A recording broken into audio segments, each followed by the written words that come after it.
Hello students, आज हम लोग CE 308 एनवायरमेंटल इंजीनियरिंग में चैप्टर 1 शुरू करने जा रहे हैं, जिसमें जो पहला टॉपिक है वो है basic understanding of environment and ecology.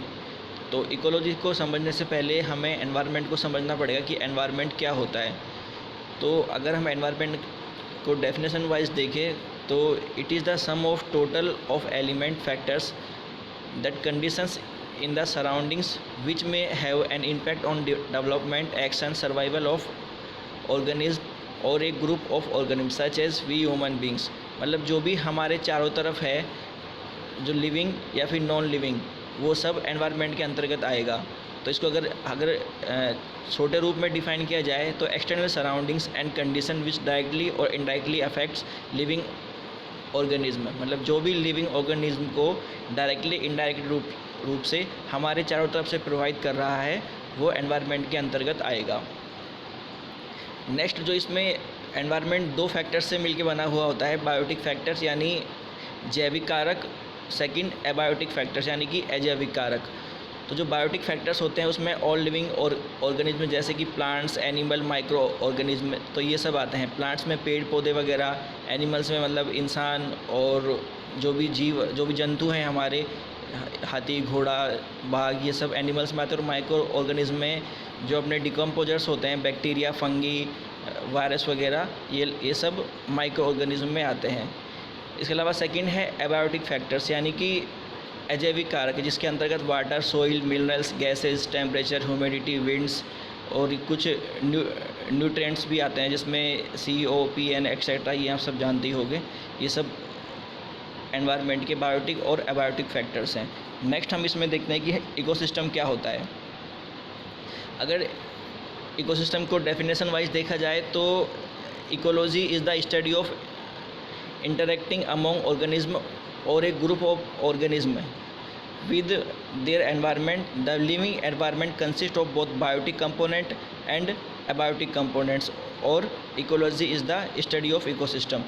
तो ये क्या है, ये इकोलॉजी की परिभाषा है कि जो इकोलॉजी है वो एक विज्ञान की ब्रांच है जिसके अंतर्गत जो भी एनवायरनमेंट है उसका लिविंग ऑर्गेनिज्म के साथ में स्टडी की जाती है कि उनका एक दूसरे के साथ में क्या रिलेशन है। नेक्स्ट हम देखते हैं कि जो इकोलॉजी है उसकी डेफिनेशन क्या है। जो अभी लास्ट हमने देखी वो इकोलॉजी की डेफिनेशन थी, अभी हम इकोसिस्टम की डेफिनेशन देखते हैं। A group of organism interacting among themselves and with environment is known as ecosystem. Thus an ecosystem is a community of different species interacting with one another and with their non living environment and one another and with their non living environment exchanging energy and matter.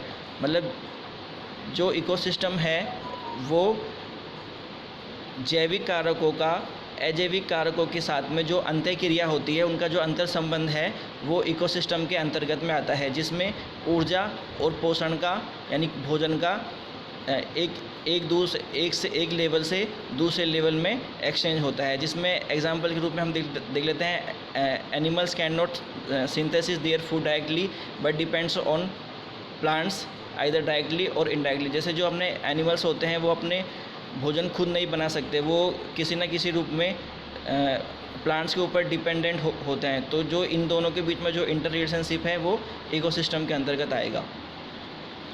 Next हम देखते हैं कि जो ecosystem कितने प्रकार के होते हैं। तो इकोसिस्टम टू टाइप्स के होते हैं, terrestrial ecosystem and aquatic ecosystem. Terrestrial ecosystem के अंतर्गत ग्रासलैंड यानी घास के मैदान, फॉरेस्ट इकोसिस्टम जो वन का है,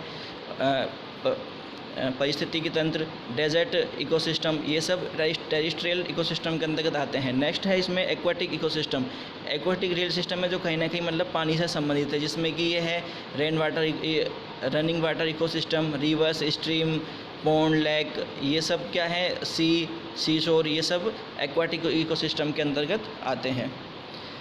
नेक्स्ट है मेन मेड और आर्टिफिशियल इकोसिस्टम। कुछ इकोसिस्टम तो क्या नेचुरल होते हैं, कुछ मैन मेड होते हैं जो कि आर्टिफिशियल होते हैं, जिसको हम लोग बनाते हैं। जैसे कि गार्डन बना दिया, कोई खेत है, किसी ने मधुमक्खी पालन कर लिया, तो ये सब मैन मेड या फिर आर्टिफिशियल इकोसिस्टम के अंतर्गत आएगा।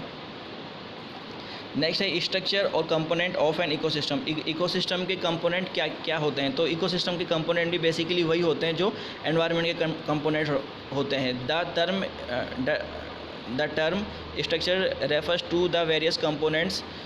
सो the structure of an ecosystem explain the relationship between the biotic यानी कि non living and the abiotic यानी कि non living and the biotic यानी कि living components. An ecosystem has two major component, biotic यानी कि लिविंग कंपोनेंट्स, सेकंड अबायोटिक यानी कि नॉन लिविंग कंपोनेंट्स। तो बायोटिक कंपोनेंट्स के अंतर्गत कौन कौन से आते हैं ये देख लेते हैं। वो ये सब सेम ही है जैसा एनवायरनमेंट में था।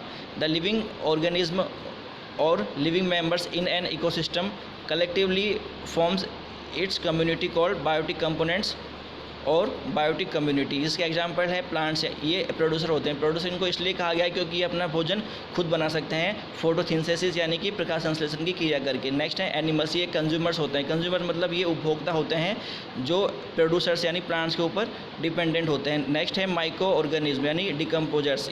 ये क्या करते हैं, जब भी कोई जीव मर जाता है फिर कोई प्लांट मर जाता है तो उसका डिकम्पोज करते हैं जिससे कि ये ऑर्गेनिक खाद वगैरह बनता है। तो ये सब बायोटिक कंपोनेंट में आता है। नेक्स्ट है members of component of an ecosystem और क्लासिफिकेशन बायोटिक कंपोनेंट। तो इनको हमने ये पढ़ ही लिया है। नेक्स्ट है अबायोटिक और नॉन लिविंग कंपोनेंट्स। इसके अंतर्गत द नॉन लिविंग कंपोनेंट जिसको दो पार्ट्स में फिजिकल और केमिकल में डिवाइड किया जा सकता है। तो इसमें इसके जो एग्जांपल्स ये हैं climate, soil, water, air, energy, nutrients, ये सब नॉन लिविंग कंपोनेंट्स के अंतर्गत आते हैं। तो इनको दो पार्ट्स में बांटा जा सकता है। इसमें physical components the include the energy, climate, raw materials and living space that the biological community needs. मतलब जो जैविक समुदाय के लिए आवश्यकता होती है, जैसे कि एनर्जी, क्लाइमेट, रॉ मटेरियल्स, ये सब फिजिकल कंपोनेंट्स के अंतर्गत आते हैं। They are useful for the growth and maintenance of its member. मतलब ये उनकी वृद्धि के लिए और उनके मेंटेनेंस, यानी कि अगर कोई क्षति होती है तो उसको इनहेल करने के लिए, हीलिंग करने के लिए ये आवश्यक होते हैं। इसके एग्जांपल्स हैं एयर, वाटर, सोइल, सनलाइट, ये सब इसके एग्जांपल हैं। नेक्स्ट है केमिकल कंपोनेंट जिनको न्यूट्रिएंट्स भी बोलते हैं, जो जैसे कि हम लोगों के लिए प्रोटीन, लिपिड्स, कार्बोहाइड्रेट ये सब आवश्यक होते हैं। उसी तरह से कुछ अदर जैसे कि AlCO, ZU ये सब प्लांट्स के लिए आवश्यक होते हैं। नेक्स्ट है energy flow in the ecosystem. जैसे कोई भी जो सिस्टम होता है उसमें एनर्जी का फ्लो होता है तो जिसमें प्रोड्यूसर से कंज्यूमर से डिकम्पोजर। तो यहाँ पे जो एनर्जी का फ्लो होता है वो किस तरह से होता है वो इसके अंतर्गत हम लोग पढ़ेंगे। Energy is the most essential requirement for all living organism. Solar energy is the only source to our planet earth. मतलब हमारे जो धरती है इसके लिए जो एकमात्र ऊर्जा का सोर्स है वो है सूर्य। Solar energy is transfer to chemical energy in photosynthesis by the plants through दो a lot of sunlight falls on the green plants, only 1% of it is utilized for the photosynthesis। मतलब जितनी भी solar ऊर्जा plants के ऊपर गिरती है उसका मात्र 1% ही फोटोसिंथेसिस के उपयोग में लिया जाता है। बची हुई ऊर्जा का उपयोग उसके श्वसन के लिए, ग्रोथ के लिए एब्जॉर्ब कर लिया जाता है। This is the most essential step to provide energy for all other living organism in the ecosystem. Some amount of chemical energy is used by the plants for their growth and remaining is transferred to consumers by the process to eating. Thus the energy enters the ecosystem through photosynthesis as passes through the different trophic level feeding levels. तो इसमें जैसे normally जो thermodynamics में दो नियम होते हैं। तो जैसे कि फर्स्ट है ऊर्जा को ना तो उत्पादित किया जा सकता है ना ही उसको समाप्त किया जा सकता है। तो ये सिर्फ एक रूप से दूसरे रूप में परिवर्तित हो सकते हैं। इसी तरीके से क्या है कि जो उत्पादक यानी कि जो प्लांट्स होते हैं जो सूर्य से जो ऊर्जा को प्राप्त करते हैं वो आगे कंज्यूमर और डिकम्पोजर्स के पास में ट्रांसफ़र कर दी जाती है। और सेकेंड लॉ है कि जब एनर्जी एक लेवल से दूसरे लेवल में पास होती है तो कुछ एनर्जी का लॉस हो जाता है। तो सेम यही कंसेप्ट यहाँ पर भी लागू होता है। जो उत्पादक से प्राथमिक उपभोक्ता और प्राथमिक उपभोक्ता से सेकेंडरी उपभोक्ता तक जब एनर्जी का ट्रांसफ़र होता है तो उसमें लगभग 80 से 90% तक एनर्जी का लॉस हो जाता है। केवल 10% ही ऊर्जा एक स्तर से दूसरे स्तर तक स्थानांतरित हो जाती है। Thank you.